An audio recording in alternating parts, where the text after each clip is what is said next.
I woke up because my mattress was breathing. Not soft breathing like when someone is asleep, but slow, deep breaths that pushed my whole body up and down like someone was inside it, right under my back.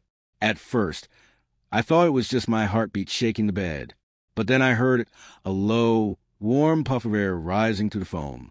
Huh, hiya, huh, hiya. I froze. My room was dark, but not the normal kind of dark. It felt thicker, like the shadows were holding their breath with me. My sheets lifted under my arms as the thing inside the mattress exhaled again. I whispered, "Mom?" No answer. Another breath came, this one sharper, like whoever or whatever was inside had just woken up too. Then, slowly, the mattress dipped right next to my hip, like a hand pressing up from underneath the fabric. I didn't move. I didn't scream.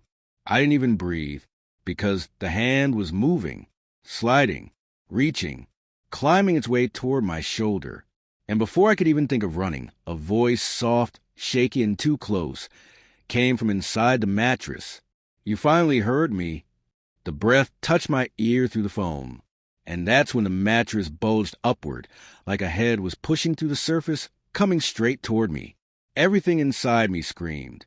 But that's where I should stop for now, because you needn't know how all this started, and why I should have known something was wrong long before the night someone breathed inside my mattress. The week it began, nothing strange had happened yet. It was a normal Monday morning in Cedar Pine, a quiet town with more trees than people. My name is Ethan Carter, and I had just turned 13, old enough to stay home alone for a few hours after school, young enough to still feel a little weird when the house got too quiet. My mom, Julia, worked long shifts at a small clinic. My dad, Mark, was always traveling for work. So most afternoons, the house belonged to me, the fridge, and the old TV remote. The only thing that wasn't normal that week was the mattress. Mom had bought it from a yard sale 2 houses down. A great deal, she called it. I didn't think much about it then. It was soft, smelled like lemon cleaner, and didn't squeak when I rolled around. Good enough for me. But the first strange thing happened on Wednesday. I was lying on the mattress doing homework, my pencil tapping against my chin. Everything was quiet except for the sound of cars passing outside. Then the mattress trembled, just a little, like someone had pushed it with a knee. I sat up fast and looked around my room. No one was there. The window was closed. The fan wasn't on. I touched the mattress. It felt normal. But when I lay back down, I felt something else, something I can only describe as movement. Very tiny, very slow movement, like the foam shifting from the inside. I changed positions 5 times, hoping it was just in my head. The weird feeling stopped each time, then started again the moment I stayed still. I decided to ignore it. Kids do that. We pretend things are fine until they aren't. Thursday night was worse. I went to bed early because I had a math test the next day. I wrapped myself in my blanket and closed my eyes. For a long time, I couldn't fall asleep. The air felt heavy. My room was cold even though the heater was on, and the mattress had this strange warmth to it, like someone had just been lying there. I turned on my side. The mattress dipped lightly behind me. Someone lying there. I turned around so fast that my pillow fell off the bed. Nothing. No one. Just moonlight on the wall and a half-open closet door I always forgot to close. I told myself to stop being scared. I told myself mattresses can shift when you move. I told myself kids imagine things in the dark. And eventually I fell asleep. But that night, I dreamed something I didn't understand. I dreamed I was inside the mattress. Not on top of it, inside it. Everything was warm and soft and close, like the world was made of thick clouds. I could hear water somewhere, slow and steady, dripping through the foam. And I heard breathing, but it wasn't mine. It was deeper, older, tired. Then something grabbed my ankle in the dream and whispered, "Don't leave me." I woke up gasping, with sweat running down my neck. My lamp flickered, even though the power wasn't out. And the mattress under me felt hot, too hot. But when I placed my hand down, it cooled instantly, like it didn't want me to know. Friday was normal. Almost. School kept my mind busy. Tests, lunchtime noise, kids running everywhere. Nothing creepy. Nothing strange. Until I got home. The house felt weird the moment I walked inside, like the silence was listening. My mom wouldn't be home for hours, and I was used to that, but this time it felt different. The air had a faint smell of lemon, cleaner again. The same smell the mattress had when we first brought it in. I called out, "Mom, you home early?" No answer. I went upstairs to my room and opened the door. The mattress was bent, like someone had knelt on it. I closed the door instantly. My heart was pounding so loud it felt like someone could hear it from inside the walls. I walked backward down the hallway, ready to run out of the house. But then I heard a voice, not from inside the mattress this time. From behind the door, a soft tap, like a finger pressing into the fabric. Tap, tap, tap, in a slow, steady rhythm. I didn't open the door. I couldn't. I grabbed my phone, ran outside, and waited on the porch until my mom came home. She laughed when I told her, "Oh, honey, mattress is settled. Foam shifts. It's normal." She didn't see how scared I was. She didn't see that I couldn't sleep that night. And because she didn't know, she didn't check the mattress. She didn't lift it. She didn't listen to it. But that night, I did. It was after midnight when I woke up again. The house was quiet, but not peaceful. The quiet felt like it was hiding something. My eyes were barely open when I heard it. A breath, coming from inside the mattress. Slow, warm, steady, like someone sleeping right under me. I held still. The breathing grew louder. A soft came with it, almost like a person thinking in their sleep. I tried to stand up, but the mattress sank. Something inside pushed up against my back, stopping me. I froze. The breath moved to my shoulder, then to my neck, then to my ear. I bit my lip so I wouldn't scream. My whole body shook as another warm breath rose through the mattress. And then a voice whispered through the foam.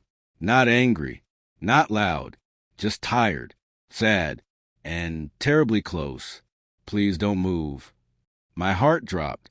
Then the mattress swelled upward, like a face pressing against it, a face rising, pushing, trying to break through. I scrambled toward the edge, but before I could get off the bed, a hand-shaped bulge shot up from under the sheet and grabbed my ankle from inside the mattress. The foam stretched like skin. The grip tightened. I screamed, and that is where Chapter 1 ends. Because what grabbed me that night was only the beginning. And the next thing that happened was far worse. The hand inside the mattress squeezed my ankle so hard I couldn't even breathe.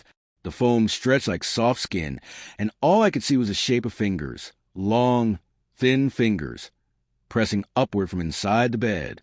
I kicked and twisted, but the grip only grew tighter, almost like whoever didn't want to hurt me just stopped me from leaving. I grabbed the edge of the bed frame and pulled as hard as I could. My heart pounded so fast it felt like it was trying to escape my chest. Then, with one fast jerk, my ankle slipped free. I flew off the bed and crashed on the floor, hitting my shoulder so hard my eyes watered. The mattress went still, perfectly still. I lay on the floor panting, staring at it, waiting for it to move again. But it didn't. It looked normal, soft, flat, quiet, like the thing inside had gone back to sleep. I didn't get up. I didn't blink. I didn't even move for almost a full minute. When I finally stood, my legs shook so much I had to hold on to my desk. I backed toward the door, never taking my eyes off the mattress. If it twitched even once, I was ready to run into the hallway screaming. But nothing happened. The room looked the same as always. Posters on the wall, desk lamp, school backpack, a half-open closet with my clothes hanging inside. It was just the mattress that was wrong. Only the mattress. I ran out of my room and slammed the door shut. My chest hurt from how fast I was breathing. I wanted to wake my mom, but she had worked a long shift and wouldn't understand. She'd think I had a nightmare, or too much screen time, or an overactive imagination. But I knew what I saw. I knew what touched me, and I knew I couldn't sleep in that room. Not anymore. I ended up sleeping on the couch in the living room. The TV light flickered across the walls while some late-night cooking show played quietly. I wrapped myself in a blanket and kept looking around in case something moved. Nothing did. Eventually, my eyes closed. But even when I slept, I didn't dream, which somehow felt scarier. The next morning, I didn't want to go into my room at all. I tiptoed down the hallway as if the mattress could hear me. When I reached my door, I cracked it open an inch. The mattress looked normal again. Too normal. Sunlight from the window made the sheets look calm and warm, not like something had grabbed me from inside them just hours before. My ankle still throbbed. When I pulled at my pant leg, I saw faint marks, like pressure lines, around the skin. Not bruises, but something close. I didn't tell my mom.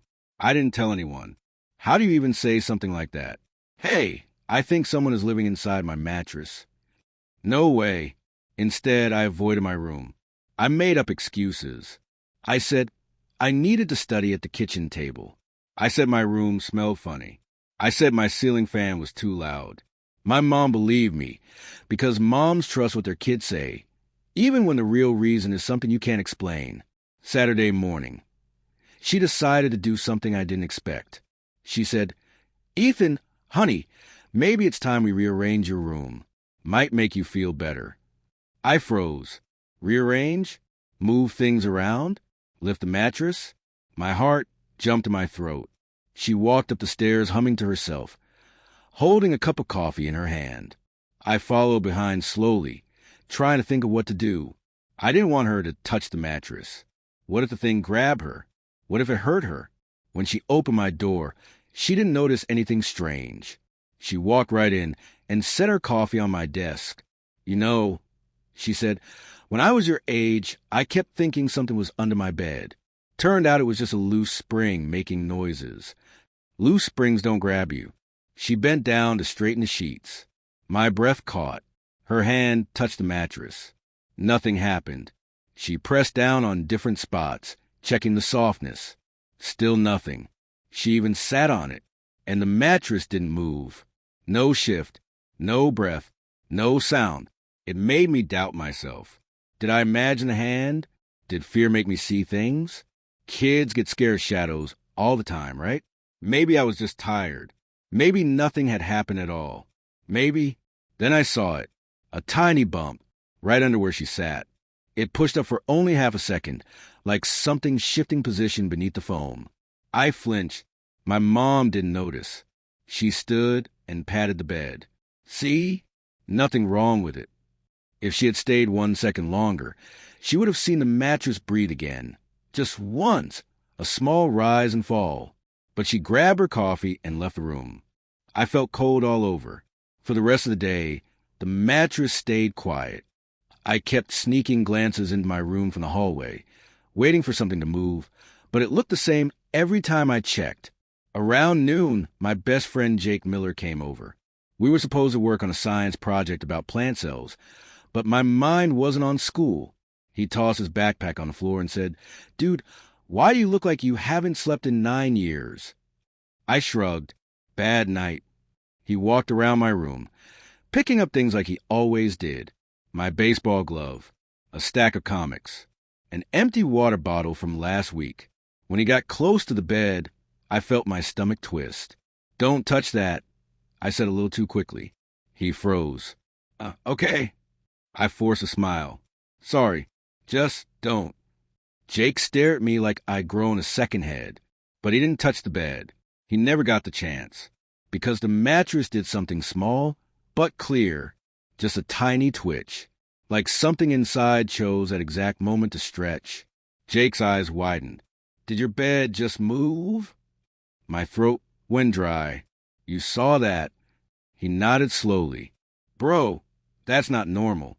For a second, I was relieved. Someone else had seen it. Someone who could confirm I wasn't going crazy. Then the mattress moved again. A longer twitch this time.